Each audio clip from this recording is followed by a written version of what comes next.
नमस्कार मित्रों, मैं प्रवीण कुमार आपका स्वागत करता हूं आपके अपने YouTube चैनल प्रवीण जी की पाठशाला में। तो कैसे हैं आप सभी? उम्मीद करता हूं बहुत अच्छे होंगे, ज़बरदस्त जिंदाबाद होंगे और बड़ी ही निष्ठा के साथ में आप सभी अपने नोट्स बना रहे होंगे, अपनी पढ़ाई कर रहे होंगे। तो अब तक दोस्तों हमने जो सीखा था जिसका नाम था क्रिया, और आज दोस्तों हम तो सीखने जा रहे हैं जो आज का टॉपिक रहने वाला है जिसका नाम है दोस्तों अव्यय। और अव्यय के बारे में कुछ विशेष पूर्वक सीखेंगे और देखते हैं दोस्तों आज अव्यय क्या कहता है, क्या होता है अव्यय। तो न ज़्यादा समय लेते हुए दोस्तों चलते हैं आज के सेशन की ओर जिसका नाम है अव्यय। तो दोस्तों आज हम अव्यय का वीडियो शूट करने जा रहे हैं। उसका दोस्तों आज पार्ट नंबर 1 शूट हो रहा है। पार्ट नंबर 1 शूट हो रहा है दोस्तों। अव्यय जिसे दूसरे शब्दों में हम अविकारी शब्द भी कह देते हैं। अविकारी शब्द का मतलब होता है, अविकारी शब्द का मतलब होता है कि ऐसे शब्द जिनमें विकार न हो पाए, ऐसे शब्द जिनमें विकार उत्पन्न न हो पाए, या जिन शब्दों में लिंग वचन के आधार पर, लिंग वचनकर्ता के आधार पर कोई भी विकार उत्पन्न न हो पाए या परिवर्तन न हो पाए, उन शब्दों को हम क्या कह देंगे? अविकारी शब्द कह देंगे। यानी वे शब्द, वे शब्द जिनमें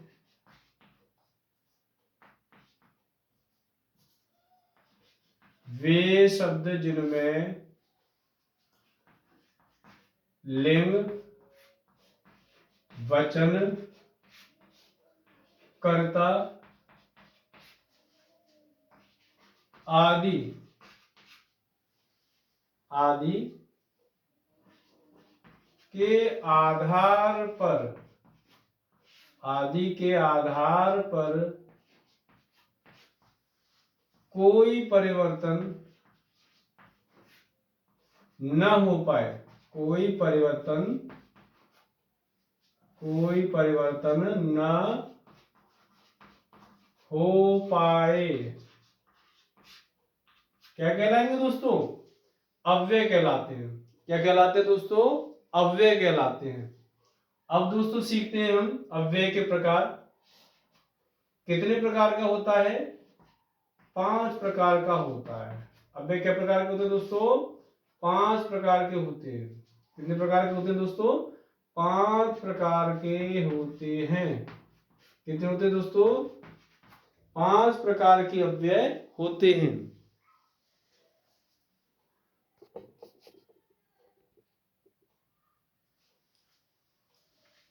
तो दोस्तों अव्यय में हम सीख रहे थे अव्यय कितने प्रकार का होता है? 5 प्रकार का होता है, जिनमें पहला होगा संबंध बोधक। कौन सा होगा दोस्तों? संबंध बोधक। दूसरा होगा समुच्चय बोधक। क्या होगा दोस्तों? समुच्चय बोधक।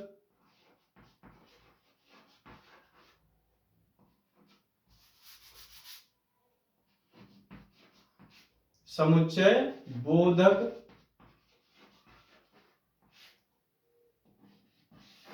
तीसरा होगा दोस्तों क्रिया विशेषण, क्रिया विशेषण बोधक।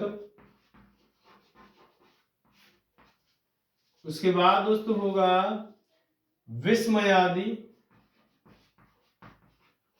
विस्मयादि बोधक। विस्मयादि बोधक। पांचवा जो दोस्तों होता है हमारा, वो दोस्तों जो होता है वो होता है हमारा निपात। क्या होता है दोस्तों? निपात। क्या होता है मित्रों? निपात। तो दोस्तों अभी हमने जो सीखा है उसमें एक बार दोबारा रिपीट करेंगे दोस्तों कि ये दोस्तों सीखा है हमने अव्यय। अव्यय क्या होता है? अव्ययकारी शब्द होते हैं ऐसे शब्द जिनमें लिंग वचन कर्ता के आधार पर कोई भी क्या हो उसमें विकार उत्पन्न ना हो पाए यानी परिवर्तन ना हो पाए, उसे क्या बोलेंगे? अव्यय बोल देंगे यानी अव्ययकारी शब्द बोल देंगे। ये कै प्रकार का होता है दोस्तों? 5 प्रकार का होता है, जिसमें पहला संबंध बोधक है, दूसरा है समुच्चय बोधक है, तीसरा क्रिया विशेषण बोधक है, चौथा है दोस्तों विस्मयादि बोधक, और पांचवा है दोस्तों हमारा क्या बोधक है? निपात है। क्या है दोस्तों? निपात है। आगे दोस्तों हम सीखेंगे इसमें हमारा संबंध बोधक अव्यय। क्या सीखेंगे दोस्तों? संबंध बोधक अव्यय। क्या सीखेंगे दोस्तों? संबंध बोधक अव्यय।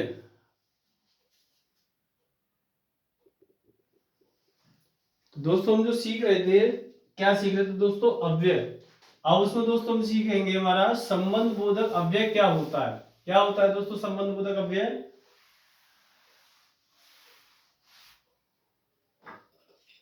तो दोस्तों संबंध बोधक अव्यय में सीखेंगे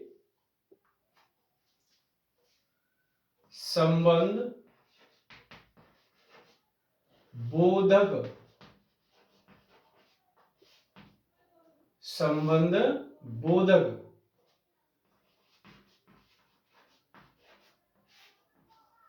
इसकी दोस्तों साधारण सी जो परिभाषा हमारी होती है, इसमें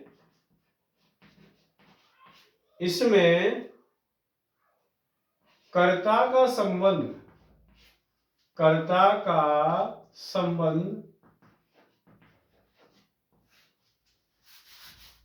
कर्ता का संबंध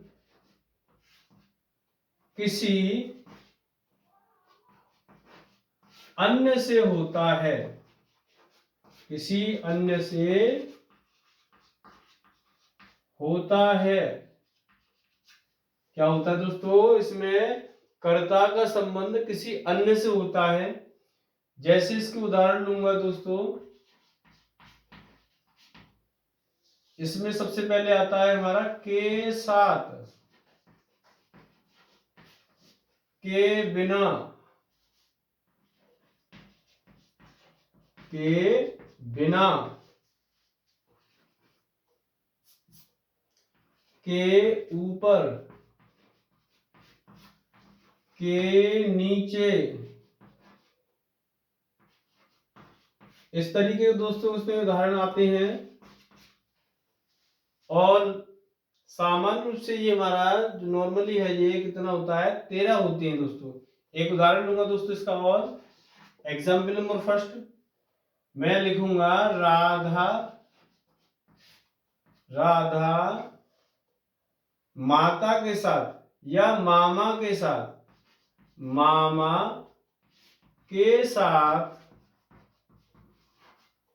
मामा के साथ बाजार गई। क्या हुआ दोस्तों? मामा के साथ बाजार गई। यह एक दोस्तों दूसरा उदाहरण लूंगा यहां पे, मेघा या श्याम ले लूंगा दोस्तों यहां पे, श्याम राधा के बिना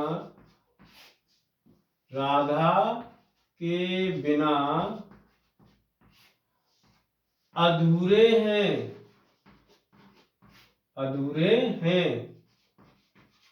तो यहां पर ये दोस्तों दोनों ही हमारे जो हैं ये क्या है दोस्तों? हमारा ये है संबंध बोधक अव्यय। संबंध बोधक अव्यय क्या है दोस्तों? संबंध बोधक अव्यय क्या है दोस्तों? संबंध बोधक अव्यय। एक बार फिर से सुनेंगे दोस्तों सभी। संबंध बोधक अव्यय में क्या हुआ कि इसमें कर्ता का संबंध किसी अन्य से होता है। जैसे इसका उदाहरण मैं लूंगा, राधा मामा के साथ बाजार गई, तो यहां पर ये जो के साथ है वो दोस्तों क्या होगा? हमारा संबंध बोधक अव्यय होगा। वहीं पर श्याम राधा के बिना अधूरे हैं, श्याम राधा के बिना अधूरे हैं। तो यहाँ पर जो के बिना है ये भी दोस्तों क्या होगा, हमारा संबंध बोधक अव्यय होगा। अगला जो हम लेंगे, अब जो दोस्तों सीखने जा रहे हैं उसका नाम है समुच्चय बोधक अव्यय।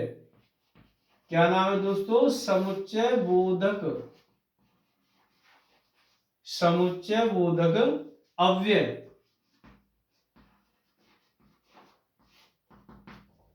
तो यहां दोस्तों इसका जो बनता है, इसमें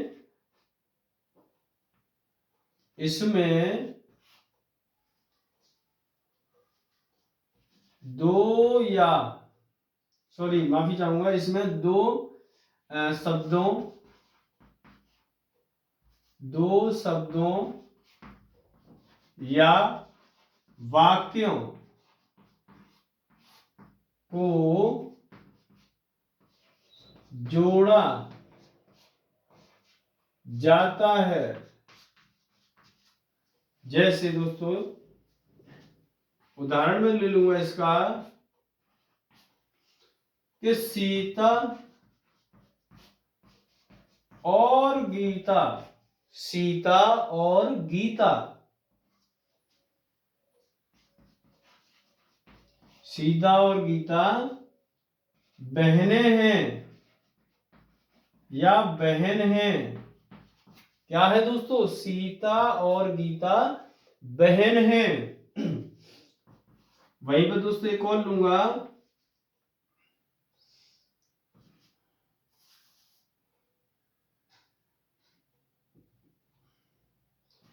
भाई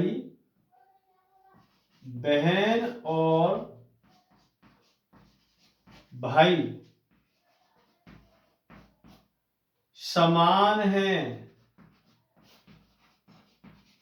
तो यहां पर ये जो दोस्तों होगा हमारा, ये दोस्तों हो जाएगा हमारा, क्या हो जाएगा दोस्तों, समुच्चय बोधक अव्यय हो जाएगा। क्या हो जाएगा दोस्तों, समुच्चय बोधक अव्यय हो जाएगा। क्या होगा मित्रों, समुच्चय बोधक अव्यय होगा। एक बार फिर से जैसे रिपीट करेंगे कि देखिए हम जो सीख रहे थे, क्या सीख रहे थे, अव्यय सीख रहे हैं।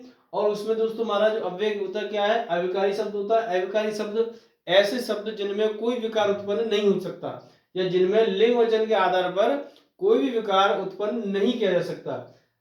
जिसमें पहला दोस्तों होता है हमारा संबंध बोधक। इसकी परिभाषा दोस्तों दी गई है, इसमें कर्ता का संबंध किसी अन्य से होता है, जैसे के साथ, के बिना, के ऊपर, के नीचे, इस तरीके से दोस्तों।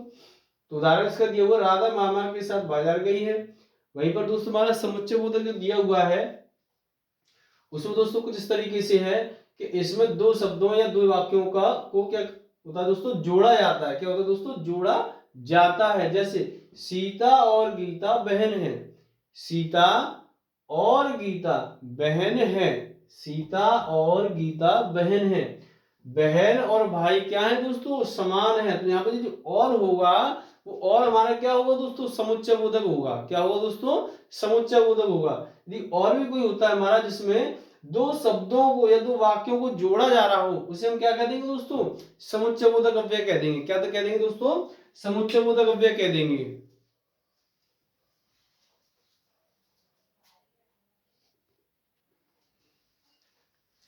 दोस्तों हमारा जो चल रहा था उसमें दोस्तों आगे चलते हैं।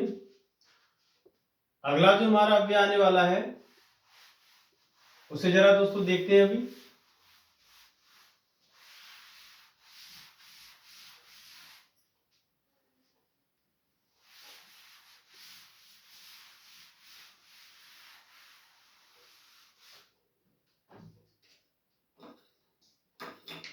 अब तक दोस्तों हम दो अव्यय हम पढ़ चुके हैं, जिसमें पहला था दोस्तों हमारा समुच्चय बोधक, संबंध बोधक। दूसरा था दोस्तों हमारा समुच्चय बोधक। अब जो तीसरा आने वाला है दोस्तों अव्यय, उसका नाम है क्रिया, क्रिया विशेषण, क्रिया विशेषण, क्रिया विशेषण बोधक, क्रिया विशेषण बोधक अव्यय, क्रिया विशेषण बोधक अव्यय। इसकी दोस्तों परिभाषा हम लेते हैं वे अव्यय शब्द, वे अव्यय शब्द जो, वे अव्यय शब्द जो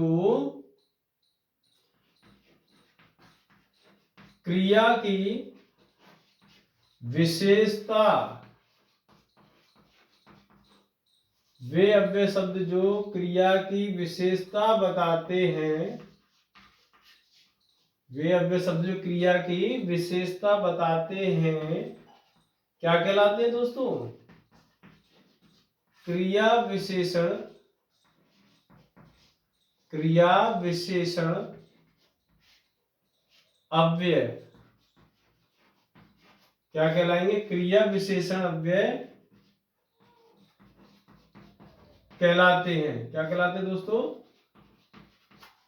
क्रिया विशेषण अव्यय कहलाते हैं, जिसमें दोस्तों ये 4 प्रकार के होते हैं। क्या प्रकार के होते हैं दोस्तों? 4 प्रकार के होते हैं।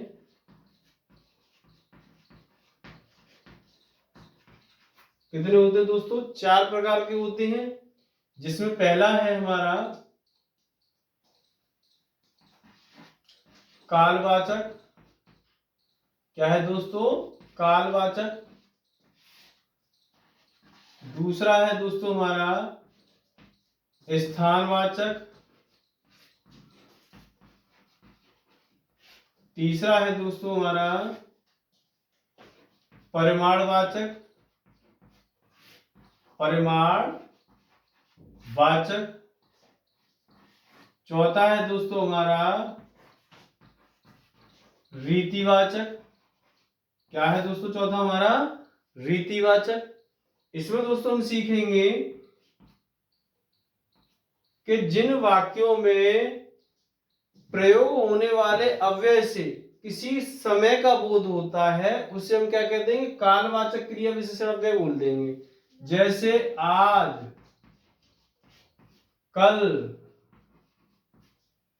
परसों, इस तरीके का दोस्तों प्रयोग होता है, तो उसे क्या बोल देंगे दोस्तों? कालवाचक क्रिया विशेषण अव्यय बोलेंगे। यहां पर हमारा ये होगा स्थानवाचक में यहां, वहां, इस तरीके का दोस्तों बोध होगा, उसे क्या कह देंगे? स्थानवाचक बोध, स्थानवाचक क्रिया विशेषण अव्यय बोलेंगे। और इसमें दोस्तों हुआ या तो दोस्तों परिमाण की बात होगी, या फिर दोस्तों बात होगी नापतोल की, परिमाण या नापतोल। जैसे यहां पे मैं बोलूंगा थोड़ा, जरा, अधिक,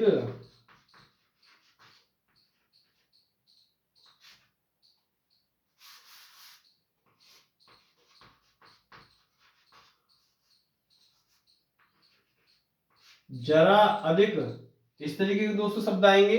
वहीं पर दोस्तों हमारा ये जो रीतिवाचक होगा, इसमें शब्दों का प्रयोग कुछ इस प्रकार से होगा कि शब्दों की जो जो हमारे अव्यय होंगे वो क्या होंगे दोस्तों? इस तरीके से होंगे, किसी काम की सुचारुता को दर्शाएंगे। जैसे धड़ाधड़, धड़ाधड़, लगातार, लगातार, अचानक। इस तरीके से दोस्तों ये हमारा क्या रहने वाला होगा? क्रिया विशेषण अव्यय रहेगा। क्या रहेगा दोस्तों? क्रिया विशेषण अव्यय रहेगा, जिसमें इनका उदाहरण मैं दूंगा यहां पर। पहले वाले का उदाहरण दोस्तों यहीं दे देता हूं। राम आज विद्यालय, माफी चाहूंगा, राम आज पढ़ेगा या खेलेगा। इस तरीके से दोस्तों यहां पर आप वहां जाइए, आप वहां जाइए। वहीं पर दोस्तों इस पे बात आती है, इसका उदाहरण मैं यहां ले लेता हूं। तो बात कुछ ऐसी रहती है इसमें दोस्तों, परिमाण की बात होती है। मां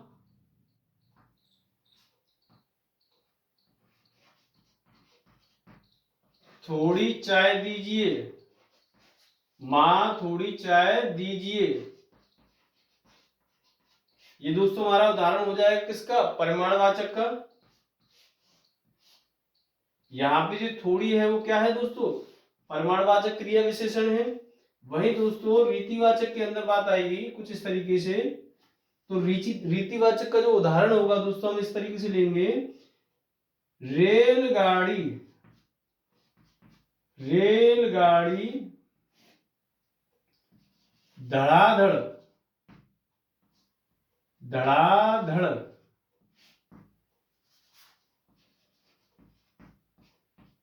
चलती है, रेलगाड़ी धड़ाधड़ चलती है।